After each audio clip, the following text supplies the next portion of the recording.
யாராவது சாராயத்துக்கு வீரன் பேர் வைக்கிற உலகத்துல ஏதாவது ஒரு தலைவங்களாச்சு சாராயத்துக்கு வீரன்னா அப்ப நான் மேடையில என் பாட்டன் பூலித்தேவன் வீரன், என் பாட்டன் தீரன் சின்னமலை மருதுவான். வணக்கம் நண்பா, நான் உங்கள் ஜான் ஜேடி. வீரன் அப்படின்னு சொன்னோடனே நான் இந்த படத்துடைய மாவீரன் வீரன் இந்த மாதிரி படத்தை பத்தி பேசுவார் அப்படின்னு பார்த்தேன். அப்புறம் பார்த்தா இந்த பாட்டில் பத்தி பேசியிருக்காரு.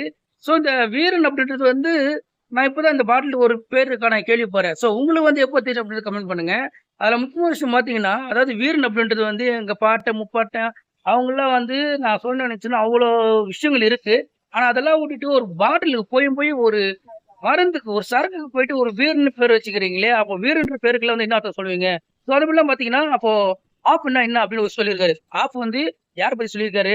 அப்புறம் இன்னொரு விஷயம் வந்திருக்கு. அதுல பாத்தீங்கன்னா பேர் இவரு மறந்துட்டாரு அப்படின்ட்டு அந்த கிரௌட்ல ஒரு இன்னொரு பேரை சொல்லியிருக்காரு. ஸோ அந்த பேர் இவரு சீமானவர் சொல்லியிருக்காரு. ரொம்ப நன்றிப்பா, அந்த பேர் நான் மாத்திட்டேன். ஸோ ரொம்ப நன்றி. ஸோ அந்த பேர் இருக்குல்ல, அதாவது நம்ம வீரன் சொன்னா வீரன் அப்படிதான் நமக்கு ஞாபகம் வரும். அதெல்லாம் தாண்டி இப்போ வீரன் மற்ற பேர்ல ஏதோ பேர் சொல்லிருக்காங்க அப்படின்னு சொல்லி சில கருத்தை தெரிவிச்சிருக்காரு. ஸோ சொன்ன அந்த வார்த்தையை நான் வீடியோ பாருங்க. வீடியோ பார்த்துட்டு உங்களோட கருத்தை கமெண்ட் பண்ணுங்க. மறக்காம வீரன் அப்படின்னா உங்களுக்கு வீரன் பேர் சொன்னா எந்த வீரன் ஞாபகம்ன்றது கமெண்ட் பண்ணுங்க. அப்ப சுபாஷ் சந்திர போஸ் ஒரு ஆஃப், பகத்சிங் ஒரு ஆஃப்.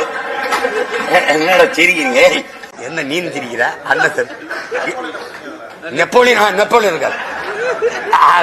மறந்துட்டேன் ஐயா, நான் மறந்துட்டேன். தம்பி எடுத்து கொடுத்ததுக்கு நன்றிடா. Napoleon Alexander